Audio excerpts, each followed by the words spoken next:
Welcome to The Smart Divorce on Divorce Source Radio, helping you move forward with focus, hope, and confidence, saving you time, money, and your sanity as you build a better life post-divorce. I'm Steve Peck. Deborah Moskovich, divorce consultant, educator, and author of The Smart Divorce, brings you the leading experts and researchers in the divorce arena. We'll also speak with those in the trenches, people who've learned from their divorce and how their experience has changed their lives. And they would tell you for the better. Divorce can be a beginning, even if it looks like an end, and rich in opportunity to learn and grow from. And on the Smart Divorce Radio Show, we'll explore how to create a positive outlook post-divorce life. And now, here's Deborah. And she's back, ladies and gentlemen. Deborah Moskovich, how are you? I am just fabulous. It's so great to chat. It's been so long. In Hollywood, I missed your voice. Yeah, thanks. I've missed you too. In Hollywood, this is called a hiatus. We've been kind of taking a step back and getting a new groove here. And it's 2015, and Debbie's back for more amazing shows. Happy New Year, everyone. And I'm excited to start off the year with an important topic. Some would say not such a happy topic, but one that is so important because they say this is a Canadian statistic, over half of girls over 16 have experienced domestic violence. Wow.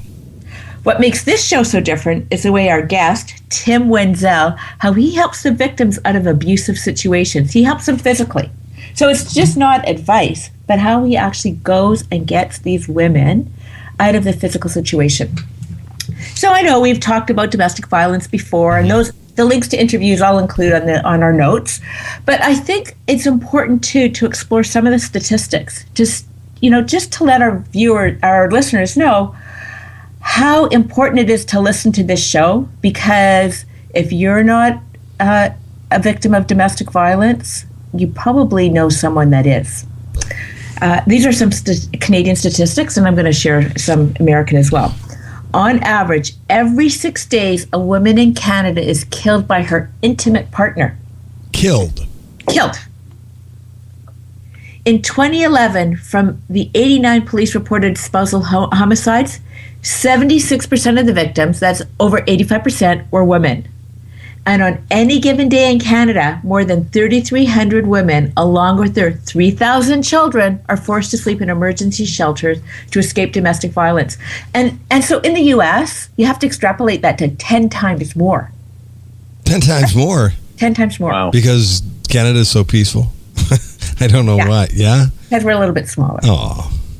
Wow, that's We're a great scary. neighbor, but a little bit smaller. I hope we can also touch base on domestic violence of women against men, because I know that happens too. A lot of times that's not reported, but we'll get into that. Yes, later. that's true. That's true.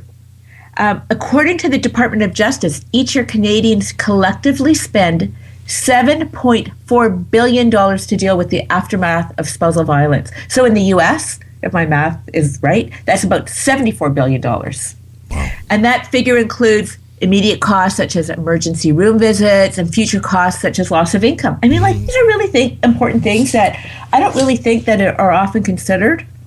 And then it also includes tangible costs, and this is really sad for me to even say this word, funerals, because all the women that are being killed, and intangible costs such as pain and suffering. And then domestic violence in the workplace. Various studies have estimated that the annual organizational cost of domestic violence could reach as high as $5 billion US. Wow. And the value of annual lost productivity could be as much as $728 million. So that's critical. I mean, we really have to pay attention to that. As 90% of workplace violence is related to employee divorce and child custody problems. More than 4 million women experience physical assault and rape by their partners. 1 in 3 female, these are U.S. statistics now. 1 in 3 female homicide victims are murdered by their current or former partner every year. And there is no profile to a domestic violence victim, right? Domestic violence and abuse can happen to anyone, regardless of age, gender, race, ethnicity, sexual orientation, income, or other factors. And Steve, this goes back to your comment. Women and men can be victims of domestic violence. Sure, and it's not just physical. It can be verbal too, right? It could be verbal. It could be financial.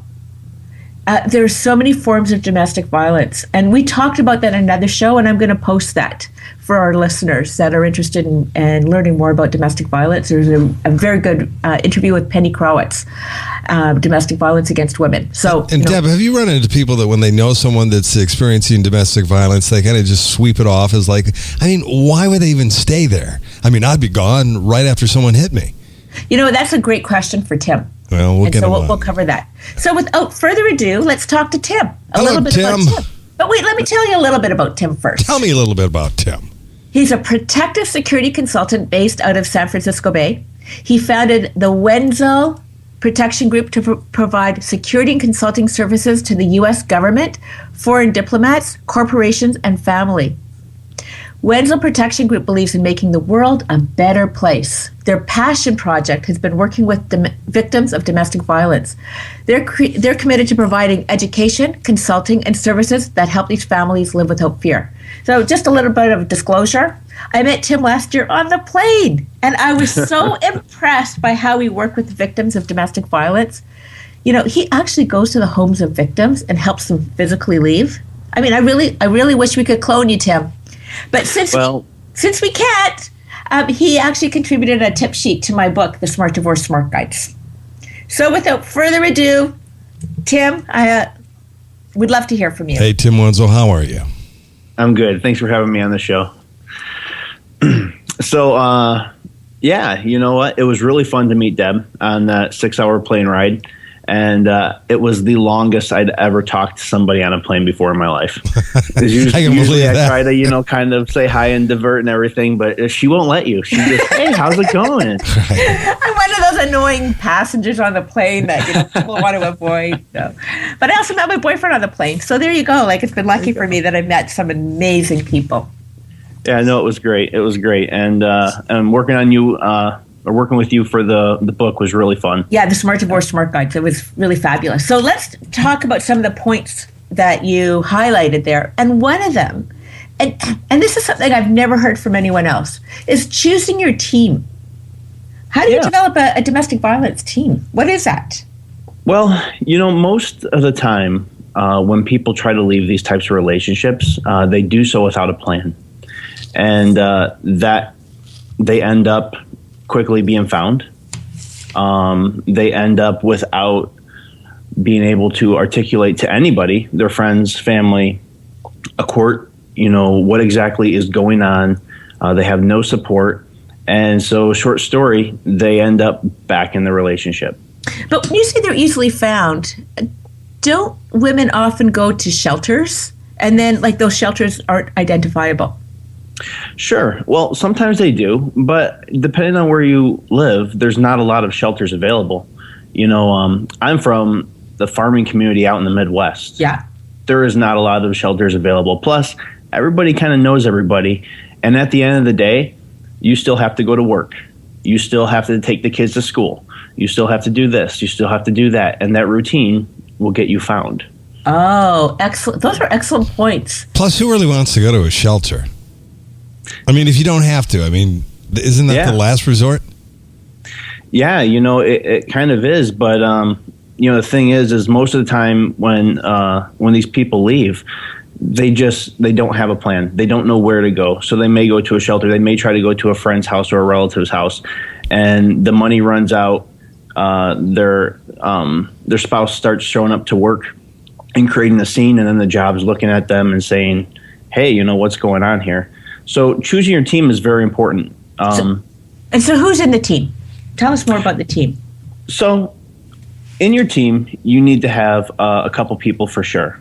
You need to have an attorney, somebody who's going to get you divorced if you're married, or somebody that's going to help you liaise with the police so that you can actually build a case, so that you have grounds to possibly get a restraining order to keep this person away. I don't always recommend a restraining order. It's very situational dependent. But you need solid legal advice, especially when you have kids. There's a lot of law, and Deb, you're more of an expert on this than I am, about, hey, parents have rights to see the kids and this and that and the other. So if you're not going to want the kids to be seeing the other parent, you have to build a case. You have to set a foundation. That's a really good point, Tim. Sorry to cut you off, because in a really high conflict divorce, sometimes a parent or an individual will say, I've been abused. And so there's these false allegations. Mm-hmm. So working with a team and being honest about really what's occurred is critical for the long term. So I agree. Like you've got a great point, Tim. Yeah, you need a divorce strategy if you're married. You need a custody strategy if there's kids involved.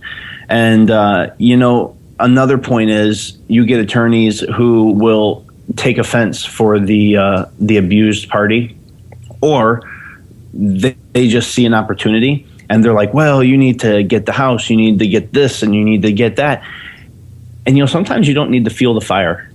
And a lot of people have gone and kept that house, and then after it's all said and done, the relationship's over, they're safe, and they go back to the house and they look around and say, I'm still in prison by this whole thing because it all happened right here.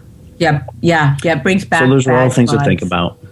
Yeah. Is there a time like that things get safer when you're going through this? Does time kind of heal? And Deb, you and I have talked about this in a lot of different shows about some states have a requirement that you're apart before you go through with divorce. In Michigan, where I'm from, they try to rush that through in about 6 months unless you have kids, really move it along. And I agree with you. It seems like the more you move, the more aggressive you can be. If you have that type of personality as your, soon-to-be ex, that's about putting fuel on fire, or what do you put on fire? Yeah. Gas on fire. It's not good. There is a time when it becomes safer, but that's very situational dependent, and you need to really get a read on the abuser. There will be a point when they start to lose interest and decide it's time to find a new victim. And I say that, and it sounds kind of terrible, but historically it's kind of true. These people don't abuse people because, it just turned out I didn't like that person. They abuse people because they like to have control. Yeah. And when they lose control, they try to get it back. And when it's clear it can't come back, okay, let's start over. Yeah. So let's go back to the team for a minute. So we know that really people need to retain a lawyer or an attorney if you're in the U.S. But also, so where do you come in on that team? Where does a security professional come in? Well, so the problem is that a lot of states in the U.S., and I would assume places in Canada, they have laws that the police have to follow when it relates to this stuff, okay? And so, the whole thing is people go to the police and say, the police can protect me. Well, that's actually not true. And I'm not saying anything bad about police. I'm friends with lots of police, and they do a great job. But here's the thing. They can't just do the right thing because it's the right thing. They have to do the legal thing. Okay? Yeah, that's a good point. So the legal thing is I've been hit, I've been beaten, or this is happening, okay? And I get called to the house as a police officer. Well, in most states in the US, now I have to take the accused abuser to jail so that he can see a judge, and there's a cool down period. And but the funny thing is, nobody really ever cools down during that period. He sits in jail for a weekend waiting for the judge to get in on Monday, and he's just becoming more angry. Right. So, don't call the police to have the abuser go away for the weekend. What you really need to do is get with an attorney, go down to the police department and say, we need to talk to a detective and explain what's going on, and just say, hey, at this point in time, we're going to explain this to you, but you cannot press charges because here's our end goal. Good point. And then you can explain to them, so, hey, here's what's going on. This has been happening for years. I had an ER visit at this time, these things like this. And then you can have the police whose sole job is to investigate crimes, and they will help you build your case, working with you and an attorney. Now, where a security professional comes into it is the police are not going to help you leave. And the police cannot keep you safe. They don't have the manpower. They don't have the charter to do that. And so, there's certain very high risk cases to where, hey, this is going to turn into a stalking case. He's going to start going to your friend's house. He's going to start going to your family's house. He's going to start showing up at your job. He's going to try to find you. There's all these different things. There's been cases where actually friends and family have been verbally and emotionally battered by the abuser looking for them, that they start telling the victims, like, we can't help you anymore. This is too unsafe. Can you imagine you're in that situation, your friends and family, you turn to them for help and they're like, we don't want any part of this. Right, because they're afraid for themselves. Yeah, absolutely. Yeah. So sometimes you need a security professional. Somebody can really take care of that. Unfortunately, it's pretty expensive, because here's the thing.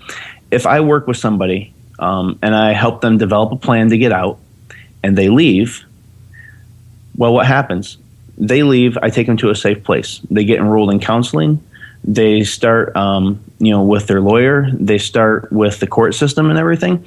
Well, I have to spend a lot of time with them, because we have to figure out what is the abuser saying at this point. What's going on? We need to kind of gauge the situation. We need to help them through. We need to make sure, a lot of times, and this is during the planning cycle, there's a whole lot of planning to be done before you leave. You have to go and you have to talk to work and say, hey, is there any way I can work at a different location? Is there any way I can get on another shift? You have to become unfindable. Leaving without a trace. Yeah, leaving without a trace. Which, is hard to do, right, for a lot of people. Just it's embarrassing. It's hard to go to your employer. Oh, it's very hard, because you don't know how they're going to react.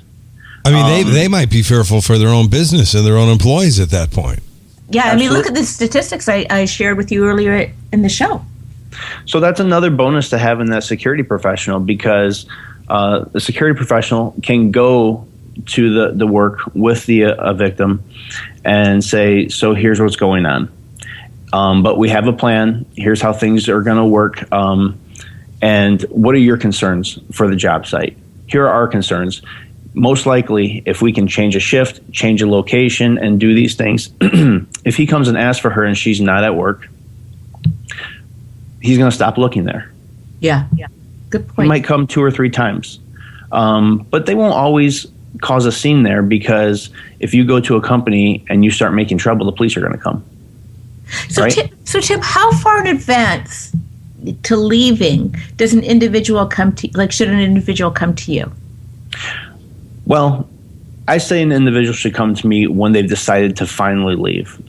People leave under a lot of different situations, and most of the time they will say, well, I can't take this right now, so I'm going to leave, and they run to a friend's house. But they're not actually prepared to leave, believe it or not. They haven't gotten themselves emotionally wrapped around it to say, you know what, this has to stop for reasons X, Y, Z. And I can't give them reasons X, Y, and Z. It may be because, hey, I'm tired of this every day, and maybe the kids shouldn't grow up with this. There may be a variety of reasons, but everybody has to find their own reason to say, you know what, this is it. We're leaving. Because every time you try to leave and run away and you have to find yourself back in that situation, the situation gets worse, and the abuser rises up and says, I'm going to make it harder for them to leave. Yeah. Now when the other person gets mad at me and I leave the house to go on a binge or whatnot, I'm taking the purse, the keys to the house, the keys to the car. I'm taking all of the money. I'm taking her debit card, everything. And so now he takes everything. You have no financial resources, no ID. Oh, my God. It just becomes harder. What about a personal protection order? Are those the good things or bad things? I know a lot of people falsely, we've talked about this before, Debbie. Yeah. A lot of people think that a personal protection order is the answer. You go to the court, you tell them you're in fear of your life, You're being physically or mentally abused, and they issue this form. It's called different things in different states, but it all basically means the same thing. If this guy comes within a certain range of you, he can automatically go to jail. But again, like you said, Tim, how long? I mean, and what judges say as well is a piece of paper can never protect you from a speeding bullet. Exactly. Exactly. There's been many cases of people that get killed right in front of a police station with the restraining order in their hand. I mean, how terrible is that? So what a restraining order or a personal protection order really is, it's a court document. It's a step in building a case. It's saying, hey, I've done this because of X, Y, and Z. And really, it's a step to an end game. But if you're being abused, this person thrives over having control. That order saying you can legally no longer have that control or no longer come around me or no longer do these things or be at these places, a lot of times that just makes them want to exert that control over you and say, I'm not afraid of the cops. I've had clients to where the husband actually says, you know what? I will kill the police to get to you. I don't even care. Oh my God, that's scary. So Tim, and they're serious. So walk us through the process. Someone that's abused comes to you and says, I got to get out. So then what do you do? Well, the first thing I do is I really try to decipher whether they're ready to leave or not, which means we have a long conversation, sometimes several long conversations to figure out like, hey, are you going to go through with this? Because it only makes it worse if you go back. But second of all, I'm going to invest a lot of time. I'm not going to get paid for any of this. This is time away from my family, time away from my job. And so I need to make sure that you are ready. It's good for you. It's good for me. But most of all, you can't go back to that relationship. You have to break those ties. Once we decide that, yes, you're ready to leave, now we have to start talking about exactly what you've been going through. And this, and I'm not going to say having a security consultant makes any of this easier. In a lot of respects, it could make it a little bit more difficult because now you have somebody that you have to put complete trust in and say, hey, this is what I've been going through for the past few years. This is exactly what happens. I'm going to ask questions, say, hey, so when he engages in this type of behavior and you do X, Y, and Z, what is the reaction? And it forces this person to have to relive all these traumas and abuses, but it's so important to understand because once we leave, I'm going to have to keep tabs on the situation. And I need to be able to predict to a certain degree, when we do this, the abuser is going to do this. And so most likely. So we can prepare for that by doing these things. On the off chance he goes like this, then we can do these other things. So it's very assessment based. This is not a box plan. You can't just go to the grocery store and pick up a endangered family evacuation that works for everybody. This is very, very assessment based, and things are going to change. So that's part of the process, is really getting to know the situation and the abuser's tendencies so that you can predict what's going to happen. So you're really forward thinking. Yeah, you have to be. You're planning. Have to be, because if you're not ahead of it, you're putting everybody in danger. And, when you go out and choose a security professional, let's start with what you're not looking for. You're not looking for Rambo. You're not looking for, you're not looking for, all these action figures, right? You're looking for somebody who can think ahead, who, I do assessments of situations. I do risk assessments for a variety of situations. I have experience protecting people. I've managed stalking situations, which a lot of times these become, which are very dangerous, by the way. I have a history of solving problems, designing programs, doing all these things, because that represents somebody who is familiar with security protocol, but also they can think critically and they can customize and they can say, okay, this is what we're going to try here, but we're going to have all these other options in case. And they can be very forward thinking. But don't you have to be ready to physically engage if needed? Well, the whole point of this, the way we do these evacuations, is to not ever interact directly with the abuser. When the victim has to go to court hearings and things like that, my approach is I don't ever want the abuser to know exactly who I am. That gives me so much more control over the situation, because he's never going to direct his anger to me. He's never going to act a certain way when I'm around. So, you have court cases. I can show up to the courthouse early.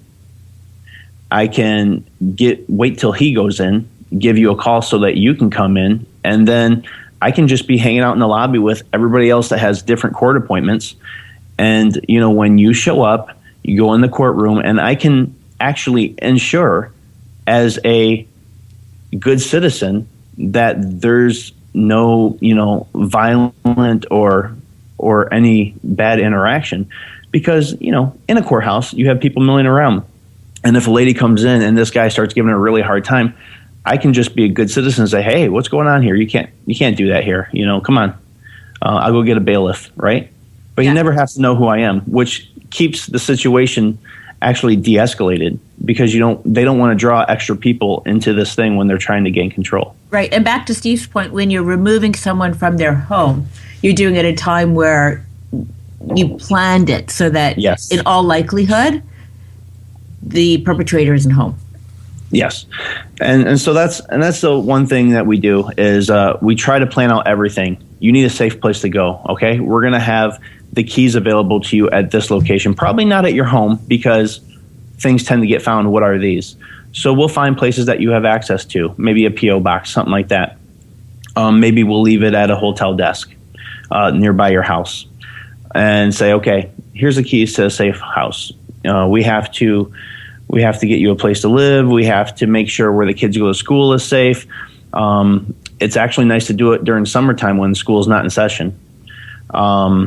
But, you can't always plan exactly when this is going to happen. But really, as long as we can talk to them about what is your routine, what does he know about your routine, and what's going on, we can change all these things in certain ways to make it more difficult for them to find you. We're going to work with the police and say, hey, and a quality domestic violence organization, we're not replacing them. But frankly, most of them aren't equipped. They'll say, hey, here's some good advice for leaving, but that's not our thing. That's very dangerous for us. If you come to one of our shelters, but we're not actually going to help you with that. But if we've talked to domestic violence organization, if we've talked to the police, we've talked to your attorney, everybody knows who everybody is, and say, well, you leave and the abuser files a kidnapping case. Like, oh my gosh, right? Well, hey, I mean, if you file a kidnapping case, that's got to be followed up on. So now all of a sudden we're in a position to where, hey, there's a warrant out for the arrest of, this victim and everything. And the victim doesn't even have to go anywhere most of the time. Myself, an attorney, domestic violence organization, and the detective we've been working with can go to whoever's prosecuting the case and say, hey, FYI, this is exactly what happened. Here is all our documentation. This is how long we've been working on this. There's no kidnapping here. We guarantee it. So when you say kidnapping, I just want to clarify. So when the mom has taken the kids, right? Yes. So dad says she's taking the kids. Yeah, she's kidnapped the kids for me. Yeah. And he's going to make up all sorts of stories and things like this. And, it's crazy how some of these things can turn. Wow. What do you tell the kids throughout this process? Well, the one thing I don't do is tell anybody to lie. Because here's the thing. This is part of your life. This is not a temporary event. This is the first event to the rest of your life. So you can't lie to the kids and say, oh, we're going on vacation or this or that. You have to tell the kids, hey, look, here's what's going on. Mommy and daddy aren't getting along. And we can't live with daddy anymore.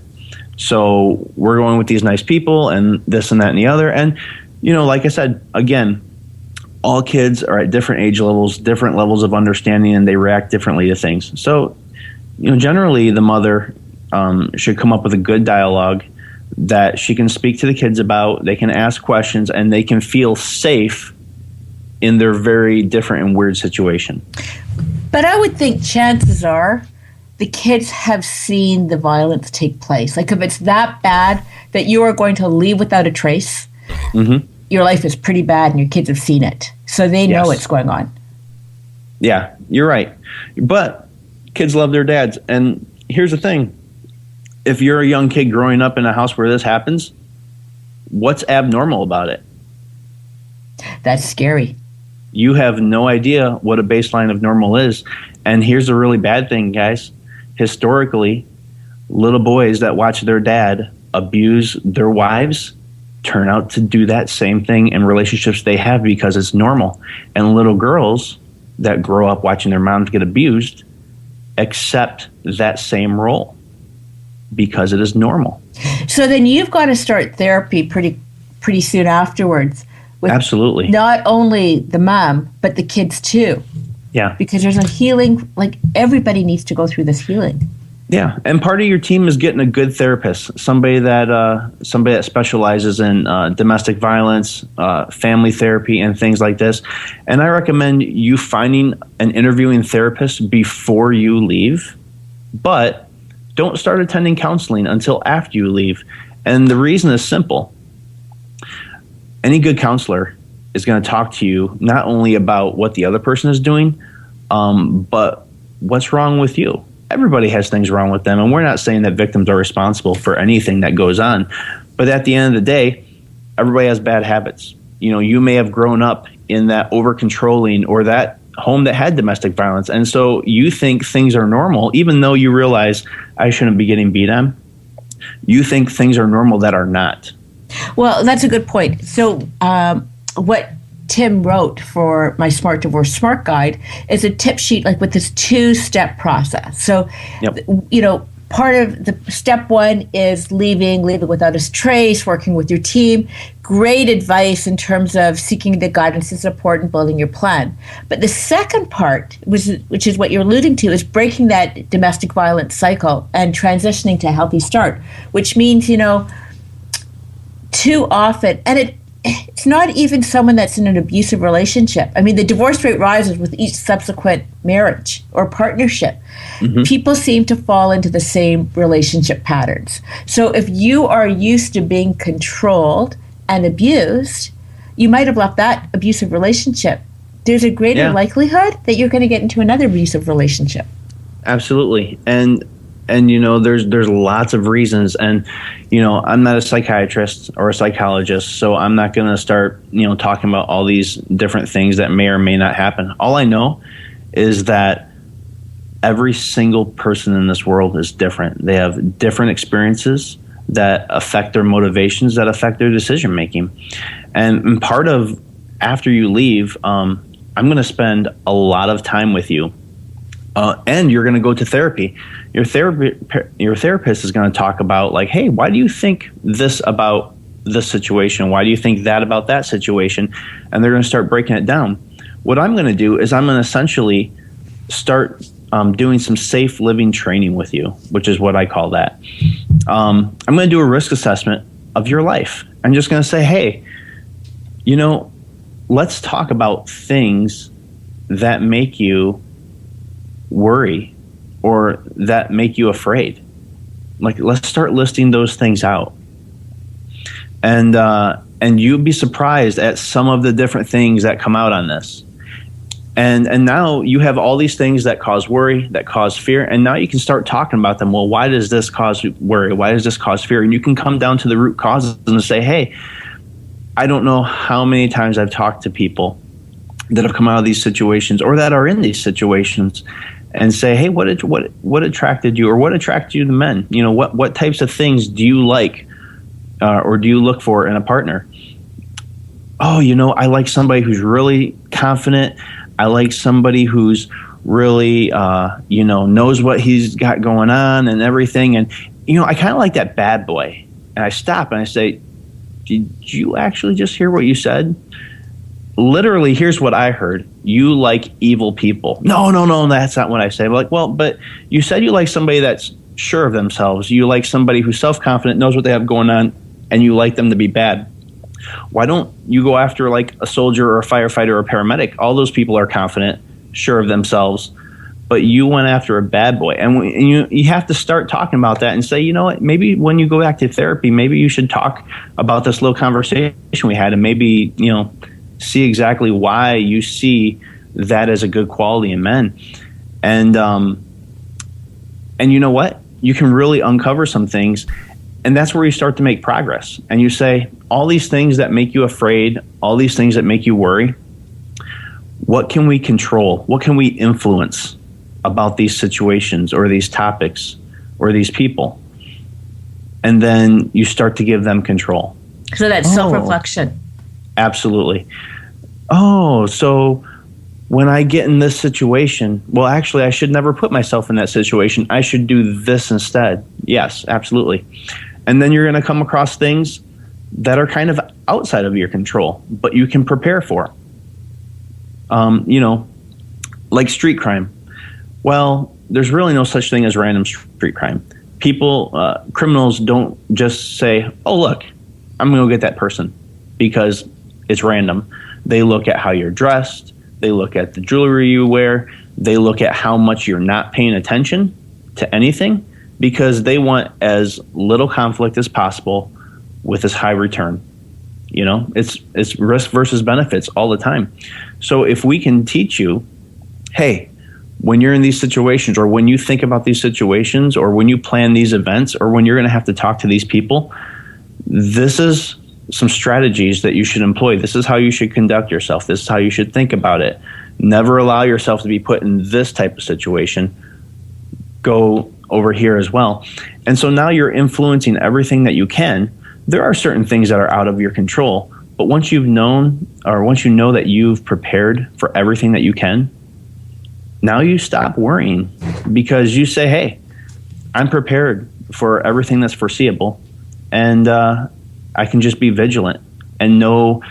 Another thing is, hey, when is a situation becoming unacceptable? It started off being okay, but now it's taking a turn to where I'm not comfortable with this anymore, and learning to say, I'm done. I'm going to walk away from this situation.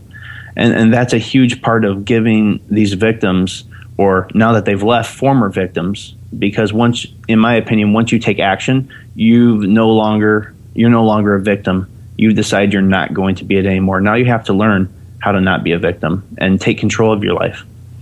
Wow. So for any women that is abused, you definitely want Tim or someone like Tim on your team.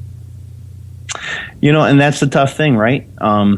Because, as selfish and terrible as this sounds, most of these people don't have any money. They don't have any means to pay for a service like this. And I can only volunteer so much of my time. Other people can only volunteer so much of their time. One of the things that I would love to do is, and that's why, we've talked about this, Deb, that's why I contributed to your book, and that's why we're doing this radio show, is not only to inform people that there's another option out there, but let's raise awareness. Hey, there's a better way to handle these situations, to actually give people more of a chance to not only leave successfully and do it safely, but also let's get on the road to living a successful life without fear. And by successful, I mean living on your own terms. You can do whatever you want to do. You can be whatever you want to be. You may want to get remarried. You may not. But at the end of the day, you're living on your own terms. Somebody else is not dictating them to you.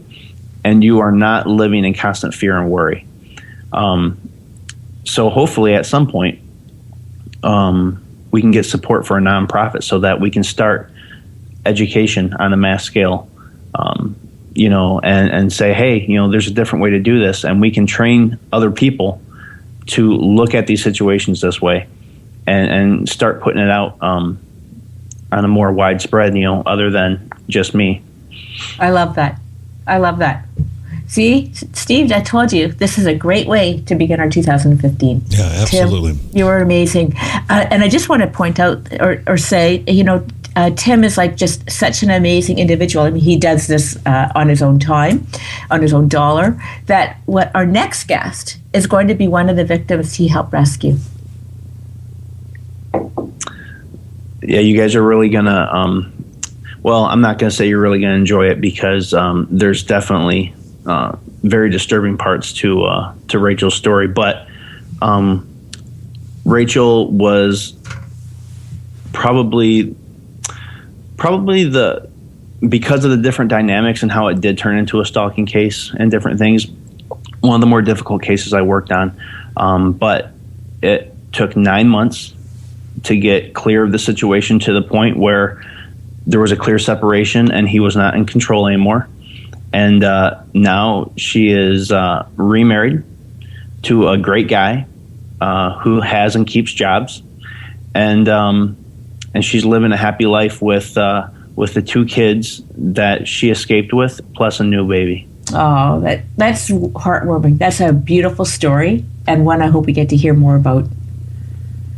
Definitely. So, Tim, how do our listeners get a hold of you? Is there a website or an email address if they want to reach out to you?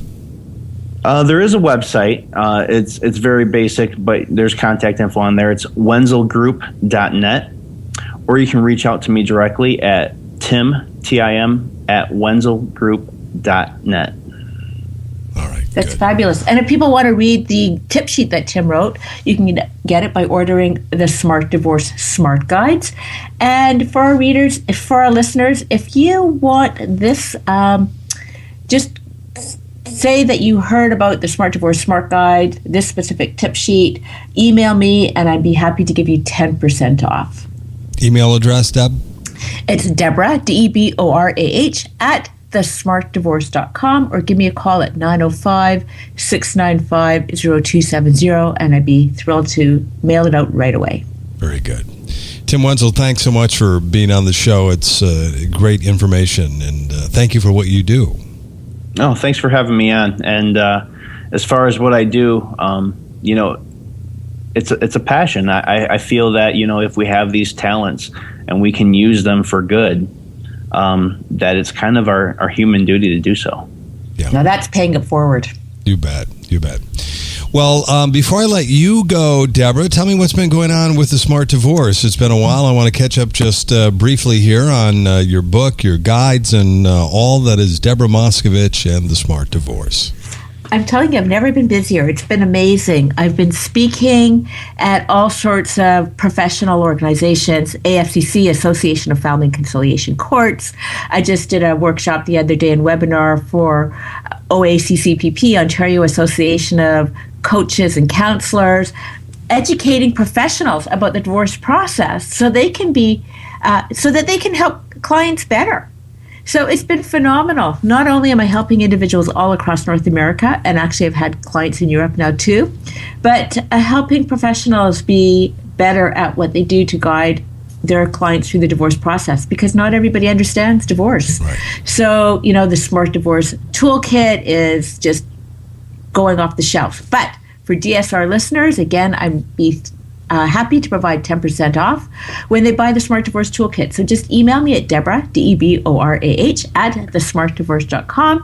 Give me a call, 905-695-0270, and let's talk. And real briefly for our new listeners, tell them what is in that kit and how it can benefit them. It's for people who are just contemplating divorce, or explain that. People are contemplating divorce, in the throes of divorce, even post-divorce, because they just have a hard time moving forward. So it comprises of 3 components. One is the Smart Divorce, which is my first book, which is actually a Canadian bestseller and a leading book in the U.S. And it's my journey through divorce. I interviewed over 100 leading professionals across North America. So you really get a balanced perspective of the divorce process, and it empowers you with information to ask questions, be prepared.